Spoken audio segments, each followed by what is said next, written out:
আসসালামু আলাইকুম সুপ্রিয় দর্শক, শীর্ষ অপরাধের পক্ষ থেকে আমি আকাশ চৌধুরী আপনাদের জানাই সুস্বাগত।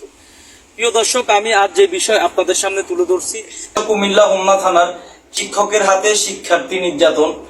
একজন শিক্ষক যদি এইরূপ আচরণ করে তাহলে দেশে শিক্ষা কারা দিবেন? চলুন দর্শক, বিস্তারিত ভিডিওতে দেখে আসি। পড়া না পারায় শিক্ষার্থীকে আয়রনের ছ্যাঁকা দিয়ে শরীরের গোস্ত পুড়ে দেয় শিক্ষক। এমনকি কোরআন শরীফের শপথ করিয়ে দেয় যেন প্রকৃত ঘটনা কেউ না জানে। মূল ঘটনা আড়াল করতেই 10 দিন যাবৎ ব্যথার মেডিসিন খাইয়ে নির্যাতিত শিক্ষার্থীকে মাদ্রাসায় আটকিয়ে রাখে শিক্ষক। প্রতিটি দিন যেন ওই শিক্ষার্থীর মৃত্যু যন্ত্রণায় কেটেছে। এমন অমানসিক নির্যাতনের ঘটনায় ক্ষোভ বিরাজ করছে পুরো এলাকা জুড়ে। আয়রন দিয়ে হুজুরে দাদা দিছে, এর যে ভয়ঙ্কর অবস্থা, একবারে গোষ্ঠী একদম হাল বাড়তাছে। আমি দেখি আমার মাথা নষ্ট, আমি জ্ঞান হারা হয়ে গেছি। আবার কোরআন শরীফে শপথ করা লাগছে যাতে বাচ্চাটা না বলে, বলছে গরম পানি মেয়েদের ঘুরে আছে গা, বাচ্চাটা আসলে গরম পানি করে নাই, ডাক্তারে তদন্ত করছে, দেখ এটা গরম পানি না, এটা আয়রনের জাতা। আমার ছেলের 11:30টার সময় নিয়ে ডাক্তার নিয়ে ইস্তারি দিয়ে আমার ভিতরে ছেঁকা দিছে।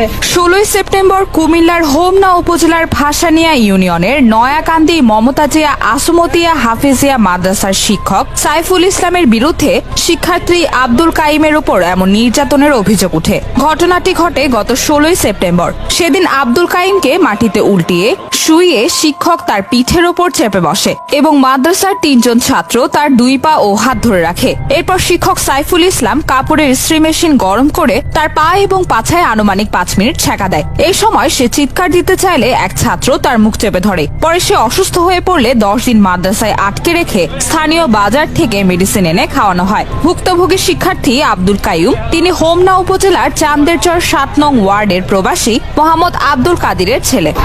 আমাকে বলছে তুই এই কথা কি হতে কবি না, সেখানে গরম পানি মারছে, এই কথা বলার তোকে মেরে ফেলবো। বড় যে মারি আছে বলে দিয়ে আমাকে বলছে, আমি বললাম আমাকে মেরে ফেলবো। ছেলেটা নাই নিয়ে যেতেছে, বাচ্চাটা একটু সিধে করে দেন, ছেলেটা ফেরত দিতে পারে না। বাচ্চারা সিধে করতাম গিয়ে দেখি হের যে ভয়ঙ্কর অবস্থা। আমাদের হুজুর বলছে যে কাইমের আম্মু কাইমরে বাড়িতে পাঠাইছি। হুজুর কেন? কয় ওর গরম পানি পড়ছে, এই কারণে ওর বাড়িতে পাঠাইছি। আমি কিছু ওষুধ গুলা দিয়ে দিছি, এটি খাওয়ান পর আবার ডাক্তার দেখাইয়েন। কাইমের পায়ের পাতা ও পাছায় ঘা হয়ে গেলে এবং অবস্থা খারাপ হতে থাকলে ওই মাদ্রাসার শিক্ষক সাইফুল ইসলাম ভুক্তভোগী আব্দুল কাইমের মাকে ফোন দিয়ে জানান ছেলে গরম পানিতে পড়ে গেছে, তাকে নিয়ে গিয়ে চিকিৎসা করানোর জন্য। পরে 25 সেপ্টেম্বর তার মা মাদ্রাসা থেকে বাড়িতে নিয়ে ছেলের ঘা দেখে সন্দেহ হয়। তখন তিনি মাদ্রাসায় এসে হুজুরকে জিজ্ঞেস করলে এতে শিক্ষক সাইফুল ইসলাম তাকে বেশি বাড়াবাড়ি করতে নিষেধ করেন এবং বাড়াবাড়ি করলে ক্ষতি হবে বলেও হুমকি দেন শিক্ষক সাইফুল ইসলাম।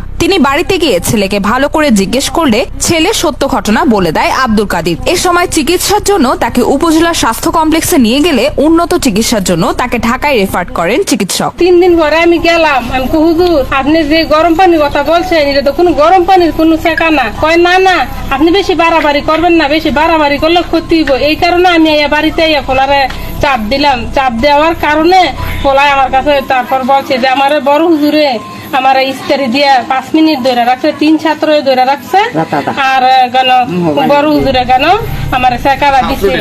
আমি শিক্ষার দেওয়া ছাত্ররা আমার মুখ চাপা ধরছে। এদিকে এই ঘটনা তাৎক্ষণিক এলাকায় ছড়িয়ে পড়লে এলাকাবাসী ক্ষুব্ধ হয়ে মাদ্রাসায় যায়, কিন্তু শিক্ষক সাইফুল ইসলাম তার আগেই পালিয়ে যায়।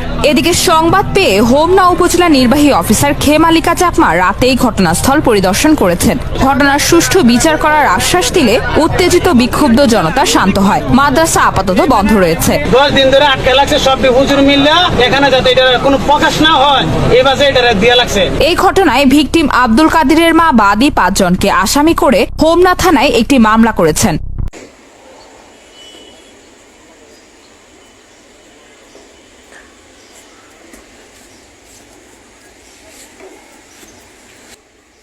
তো প্রিয় দর্শক, আল্লাহ হাফেজ। চোখ রাখুন শীর্ষ অপরাধ 24। কোন সাংবাদিক ভাই সন্ত্রাসীদের হাতে, ছিনতাইকারীর হাতে মরবে না। কোন সাংবাদিক ভাই আহত হয়ে হাসপাতালের বেডে ঘুমাতে হবে না, এবং কোন পুলিশ বাহিনী, কোন পুলিশ ভাই ছিনতাইকারীর হাতে মরতে হবে না।